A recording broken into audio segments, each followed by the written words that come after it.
Oi, tudo bem? Meu nome é Reginaldo Mota, mas pode me chamar de Regis. Eu sou estudante de engenharia de computação, desenvolvedor web e desenvolvedor de jogos, tá certo? E essa é a playlist sobre lógica de programação. Na aula de hoje nós vamos estudar sobre funções, certo? E só recapitulando aqui o que a gente já viu até agora, nós vimos o que são algoritmos, nós vimos as vantagens dos computadores, nós vimos o que é uma linguagem de programação, nós vimos o que são variáveis, operadores, coleções e a última aula a gente falou sobre controle de fluxo, certo? Caso você não tenha visto alguma dessas aulas e você caiu de paraquedas nesse vídeo, clica aqui no meu perfil, olha nas playlists, vai ter lá uma playlist de aprendendo lógica de programação. Você pode ver os outros vídeos e acompanhar direitinho, certo? Mas caso você só queira saber sobre funções, continue aqui comigo, se inscreve aqui no canal e bora pro vídeo, né? Bom, no último vídeo nós falamos sobre controle de fluxo, né?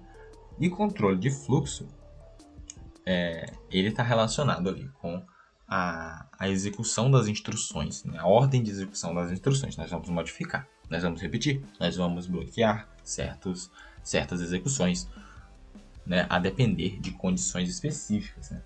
Porém, vamos voltar aqui no que a gente fez na aula anterior e vamos ver uma parte que eu acho bem interessante, que é aqui a questão que a gente fez um programinha que calcula, né, uma média final, né, utilizando um laço de repetição. Isso aqui, né?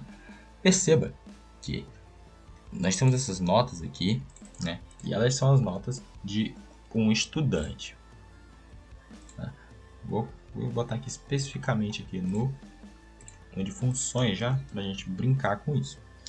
Porém, e se eu quisesse fazer agora essa média final aqui, né, eu quisesse fazer, na real, as notas do aluno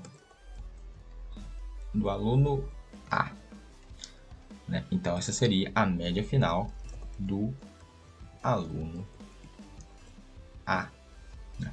Então essa seria uma nota, né? Essas notas aqui se tornariam notas do aluno A, né? Então todo lugar onde tem nota seria notas do aluno A.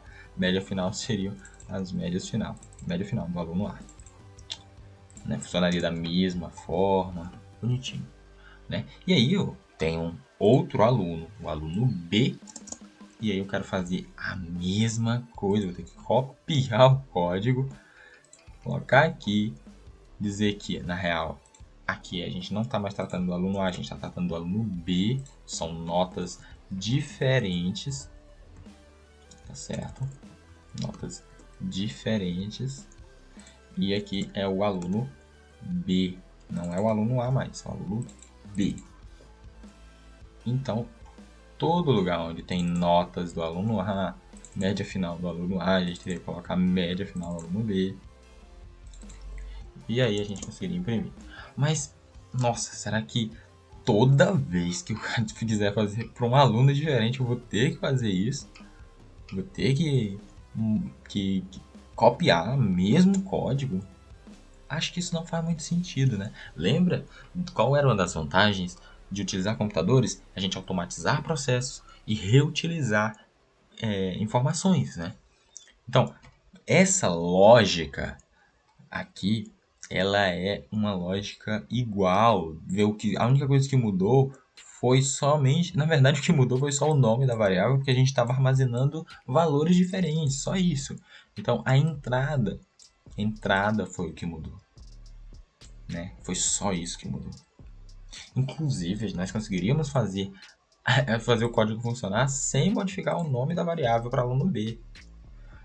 A gente poderia simplesmente manter aluno A ali, né? E nem precisaria ser aluno A. A gente poderia só colocar notas aqui, copiar de novo aqui, modificar a entrada, né? E ela funcionaria da exata mesma forma. Certo? Deixa eu dar um zoom aqui para melhorar. E ela funcionaria da exata mesma forma, a gente conseguiria. Porém, perceba que isso não é uma coisa, não parece ser certo, né? Não parece. Parece que, como é um padrão, deve ter alguma forma da gente melhorar isso. E tem.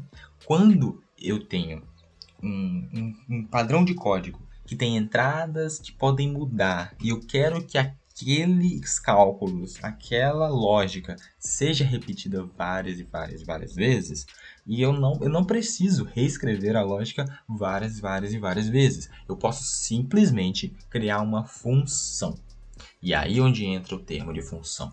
Eu crio uma função, ela recebe entradas e com essa entrada ela manipula essas informações da forma como você desejar e ela retorna uma informação. Como que eu faço para criar funções em Python? Tem a letra, a palavra reservada def. Def é uma função, certo? Depois de def, você coloca o quê? Você dá um apelido para aquela função, da mesma forma de uma variável, você apelida ela. Então eu vou chamar de calcular média final, certo? Ele vai receber um parâmetro e esse parâmetro é exatamente as notas do aluno. E aí você vai ter que colocar 2 pontos, certo? E você vai ter que dar aqui o recuo, né?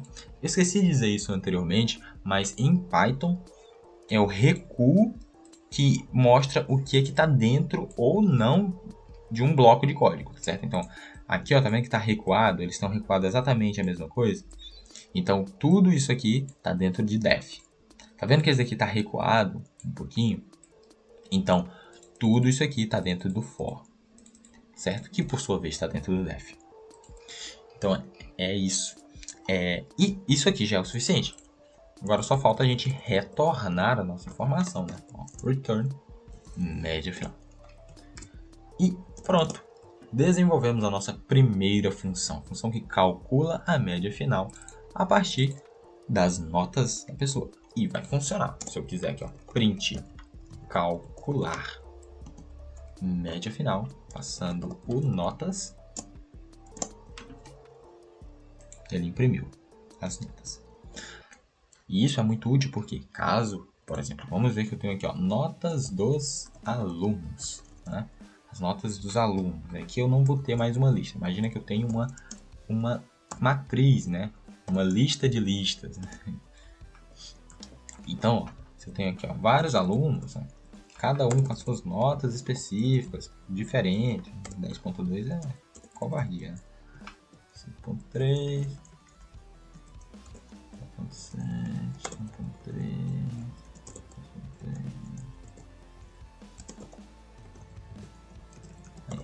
sei lá, digamos aí, notas diferentes, né? Eu posso aplicar o nosso famoso for, né? Lembrar que a gente fazia isso, for notas em notas dos alunos, né? Faça, ele vai imprimir isso aqui pra gente. Ele vai ter aqui, ó, todas as médias dos alunos.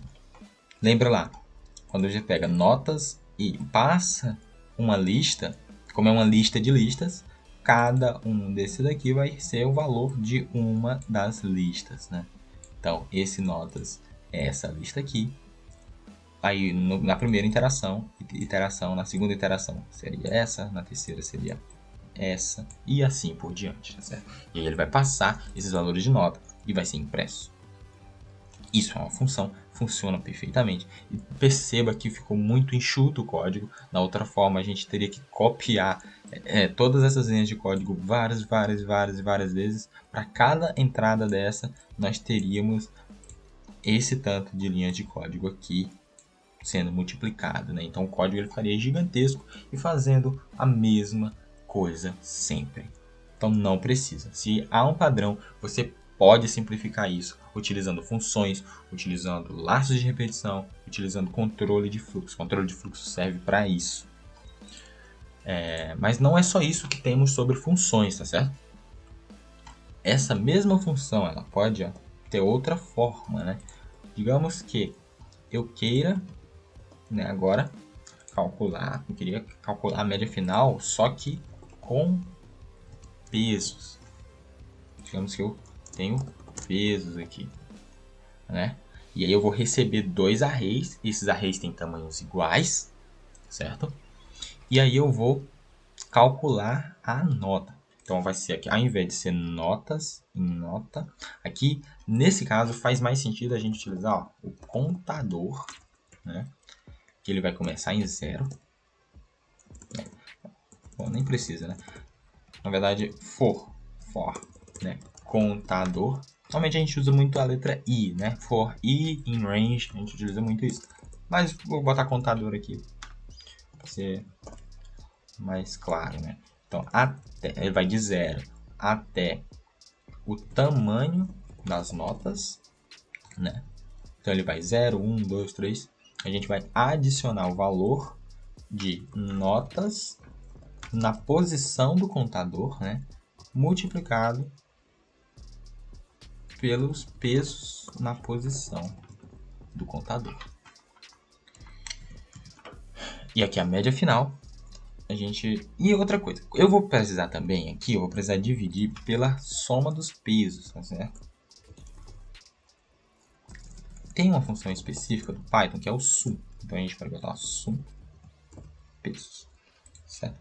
Só que, como a gente está estudando lógica de programação aqui, eu vou ensinar da forma, como que a gente poderia fazer isso aqui de outra forma, né? A gente poderia ter aqui, ó, soma dos pesos igual a 0. E aqui a gente poderia utilizar o mesmo laço de repetição e colocar aqui, ó, soma dos pesos igual a mais, né? Na verdade, mais igual, né?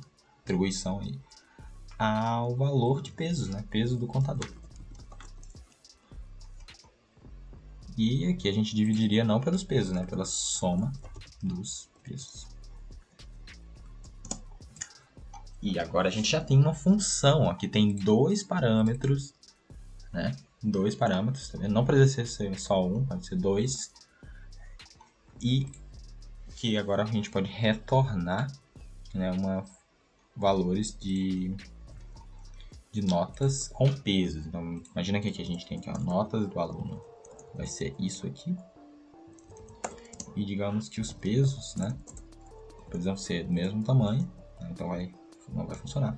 Digamos que tem um peso 4, tem um peso 1, outro tem um peso 5 e outro aqui tem um peso 7. Sei lá. A última nota é a que mais vale, né? Então aqui, ó, a gente pode dar um print no calcular média com pesos, né? Então aqui notas e pesos. E aí ele vai fazer o cálculo para nós e ele vai dar um erro, né? E que é interessante, a gente pode ver aqui, ó, onde é que está dando erro. Está dando erro na linha 5, ó. Ele fala que é porque eu botei len, por algum motivo. Eu escrevi len 2 vezes. Ó, pensa comigo. Len de notas já é uma uma lista, né? E aí eu tava passando 2 vezes o valor aqui. Então, tipo assim, isso daqui virou um número. Não pode, né? Tem que ser uma lista. Então, agora a gente pode fazer e vai calcular normalmente. Então, tá aí, 6.44 a nota da pessoa. Perfeitamente, aí. Então, agora a gente tem como calcular com os pesos. Mas pense, e se eu não quiser, se eu não tiver peso, se for tudo 0? Bom, Python tem uma forma da gente fazer isso mais fácil, que é criando valores padrões, né? Então a gente pode colocar aqui, ó, esse none aí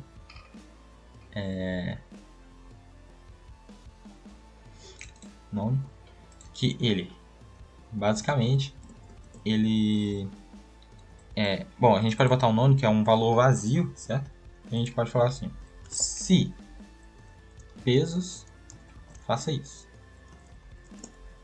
Então ele vai fazer caso o peso seja um valor diferente de none, né? Porque none é nulo. Então se ele não for nulo, se ele não for nulo, ele entra aqui. Caso ele seja nulo, aí a gente pode simplesmente fazer o que a gente estava fazendo antes e só pegar o notas contador, né? E aí no final, né, aqui não seria mais a soma dos pesos, né? Não seria a soma dos pesos. No final, a média final ficaria sendo daquela forma lá, antiga, né? Seria igual a divisão pelo tamanho de notas, né? E aqui funciona da mesma forma. Então, caso eu passe o valor, ele vai utilizar o peso. Caso eu não passe um valor, ele vai considerar que todo mundo tem um peso igual. E pronto. Então aqui essa função. Bom, aqui até ela perdeu o sentido, né? Ter com pesos aqui. O ideal seja que calcular a média final e pronto. Né? Porque não faz mais sentido ser com peso, porque tá opcional o peso ali, né? Então é isso. Em Python você consegue criar parâmetros opcionais. Você pode dar o valor e pode simplesmente fazer a função aqui. Outro detalhe. Os parâmetros, a única coisa que é obrigatória no Python é o apelido e os parênteses é obrigatório, né? E o código que está aqui dentro, né? Então, sei lá.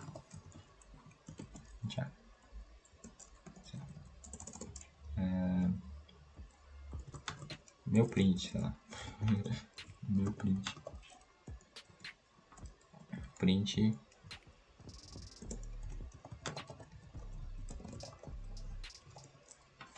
Meu site. Né? Você pode criar uma função sem nenhum parâmetro e sem nenhum retorno, né?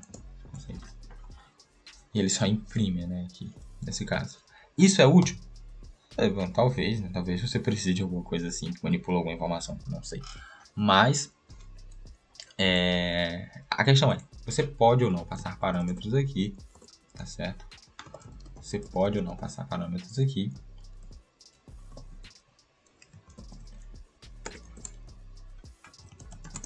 E você pode ou não retornar coisas. Então, tipo assim, é bem tranquilo. Tá vendo aqui? Ele reclamou porque eu coloquei que é obrigatório o parâmetro texto, né? Então aqui, se colocar aqui não é obrigatório, ele não vai reclamar mais.